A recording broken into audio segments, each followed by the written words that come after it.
ناظرین، ایک بار پھر سے ہم آپ کا استقبال کرتے ہیں۔ آپ دیکھ رہے ہیں پروگرام اقوال و خطبات امام حسین علیہ الصلوۃ والسلام مدینے سے کربلا تک۔ اس پروگرام میں ہمارے ساتھ موجود ہیں ہمارے مہمان شخصیت حجت الاسلام والمسلمین عالی جناب مولانا سید زرغام حیدر رضوی صاحب قبلہ۔ آپ کے بیان سے ہم استفادہ کر رہے ہیں اور انشاءاللہ جو آج کی ہم نے گفتگو شروع کی ہے امر بالمعروف اور نہی عن المنکر کے حوالے سے، ہم نے ابھی تک آپ کو امر بالمعروف اور نہی عن المنکر کے مراحل بتائے ہیں کہ 3 مرحلے اس کے ہوتے ہیں۔ ان 3 مرحلوں سے گزر کر انسان امر بالمعروف اور نہی عن المنکر کر سکتا ہے۔ تنہا ایک انسان کا فریضہ نہیں ہے، بلکہ ہر مسلمان کا یہ فریضہ ہے کہ معاشرے میں اچھائیوں کو رائج کرنے کے لیے امر کرے معروف کے لیے، اور برائیوں سے روکنے کے لیے نہیں کرے نہی عن المنکر جسے کہا جاتا ہے۔ امام حسین علیہ الصلوۃ والسلام نے جو وصیت نامہ تحریر فرما کے اپنے بھائی محمد حنفیہ کے سپرد کیا تھا، اس کی ایک خوبصورت عبارت ہے جو مولانا صاحب نے گزشتہ ایپیسوڈ میں آپ کے سامنے پیش کی تھی۔ مولانا فرماتے ہیں اریدو ان آمر بالمعروف و انہا عن المنکر، میرے خروج کا، میرے مدینے سے نکلنے کا مقصد یہ ہے، میں امر بالمعروف کرنا چاہتا ہوں اور نہی عن المنکر کرنا چاہتا ہوں، یعنی معاشرے کو اچھائیوں کی دعوت دینا چاہتا ہوں اور اس پورے معاشرے کو برائیوں سے روکنا چاہتا ہوں، جس کے لیے کہ یہ راستہ بچا ہے کہ میں مدینے سے نکل جاؤں۔ لہٰذا امام حسین علیہ الصلوۃ والسلام مدینے سے نکلتے ہیں۔ آئیے آج کی گفتگو کو مزید آگے بڑھاتے ہیں اور آپ کو اپنے مہمان کی خدمت میں لے چلتے ہیں۔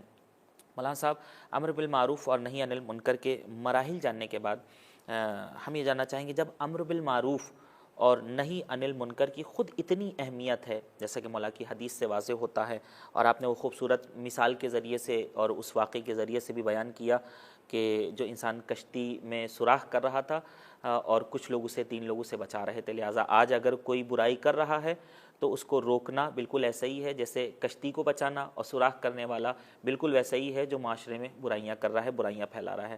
خوبصورت مثال ہے۔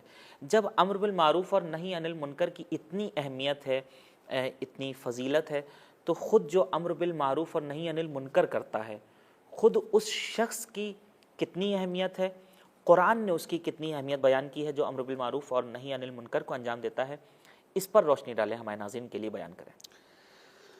دیکھیے، اس سلسلے میں عرض کروں کہ قرآن کریم ہر مومن کا فریضہ یہ سمجھتا ہے کہ وہ ایک دوسرے کو امر بالمعروف کریں اور نہی عن منکر کریں۔ چنانچہ سورہ توبہ میں ارشاد ہو رہا ہے والمومنون والمومنات بعضهم اولیاء بعض، تمام مومن اور مومنات آپس میں ایک دوسرے کے بنسبت اتنا حق رکھتے ہیں کہ یأمرون بالمعروف وینہون عن المنکر، وہ ایک دوسرے کو امر بالمعروف کرتے ہیں، اچھائی کا حکم دیتے ہیں، اور ایک دوسرے کو نہی عن منکر کرتے ہیں۔ دیکھیے، ادبی لحاظ سے، گرامر کے لحاظ سے قرآن نے یہاں کلمہ استعمال کیا ہے والمومنون والمومنات۔ مومن کی جمع کیا ہے؟ مومنون۔ جی، مومن کی جمع کیا ہے؟ مؤمنون۔ مومنتن کی جمع کیا ہے؟ مومنات۔ جی، یہ مومنون خود جمع ہے، یعنی تمام مومنین، مومنات خود جمع ہے، تمام مومنات، لیکن اس کے اوپر جو الف لام لگا ہے والمومنون والمومنات، یہ الف لام جو ہے ادوات عموم میں سے ہے، یعنی کوئی مومن اس قاعدے سے جدا نہیں ہے۔ واہ!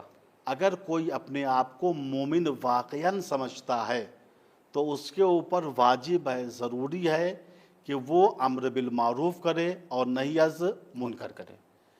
یہ ہر مومن کا فریضہ ہے، لیکن اس کے باوجود قرآن نے کہا کہ تمام مومنین میں چونکہ توانائی اتنی نہیں ہوتی کہ ہر معروف کا امر کریں اور ہر منکر سے لوگوں کو روکیں، چونکہ کہیں زبان کا استعمال ہوتا ہے، کہیں طاقت کا استعمال ہوتا ہے، لہٰذا سورہ آل عمران کی آیت نمبر 104 میں ارشاد ہوا وَلْتَكُمْ مِنْكُمْ أُمَّةٌ يَدْعُونَ إِلَى الْخَيْرِ، وَلْتَكُنْ یعنی واجب ہے تمہارے اندر ایک ایسا گروہ ہو جو لوگوں کو خیر کی طرف بلائے، یأمرون بالمعروف وینہون عن المنکر، جو لوگوں کو امر بالمعروف کرے اور نہی از منکر کرے، نتیجہ کیا ہے؟ وَأُولَئِكَ هُمُ الْمُفْلِحُونَ۔ سبحان اللہ۔ قرآن نے کہا یہ وہی لوگ ہیں جو کامیاب ہیں۔ دیکھیے قرآن میں 6666 آیتیں ہیں قول مشہور کی بنا پر، صریحی اور واضح طور پر کسی منزل پہ قرآن نے یہ نہیں کہا اگر تم نمازی بن گئے تو تم کامیاب ہو، تم روزے دار بن گئے تو تم کامیاب ہو، تم حاجی بن گئے تم کامیاب ہو۔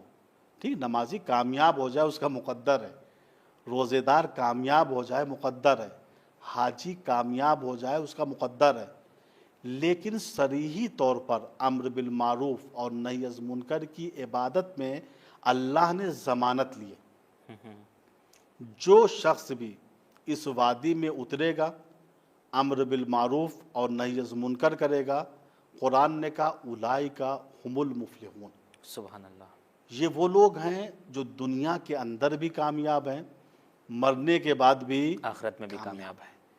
تو ان دو آیتوں سے دیکھیے نتیجہ یہ نکلا، جی یوں تو واجب عینی ہے امر بالمعروف اور نہی از منکر، جیسے نماز واجب عینی ہے، ایسے ہر روزہ مسلمان کے واجب اوپر عینی ہے، ایسے ہی امر بالمعروف اور نہی از منکر کی عبادت ہر مکتب اسلام کے باشندے پہ واجب عینی ہے، لیکن اس کے باوجود ایک گروہ پہ یہ چیز واجب تر ہو جاتی ہے کہ ایک گروہ معاشرے میں ایسا ہونا چاہیے کہ بقول قرآن وَلْتَكُمْ مِنْكُمْ أُمَّةٌ يَدْعُونَ إِلَى الْخَيْرِ وَيَأْمُرُونَ بِالْمَعْرُوفِ وَيَنْهَوْنَ عَنِ الْمُنْكَرِ، جو لوگوں کو امر بالمعروف کرے اور نہی از منکر کرے، نتیجہ وَأُولَئِكَ هُمُ الْمُفْلِحُونَ۔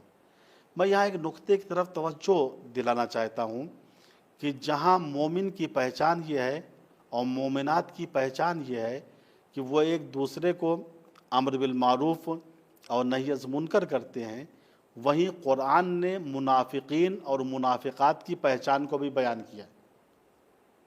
والمنافقون والمنافقات بعضهم من بعض یأمرون بالمنکر وینہون عن المعروف۔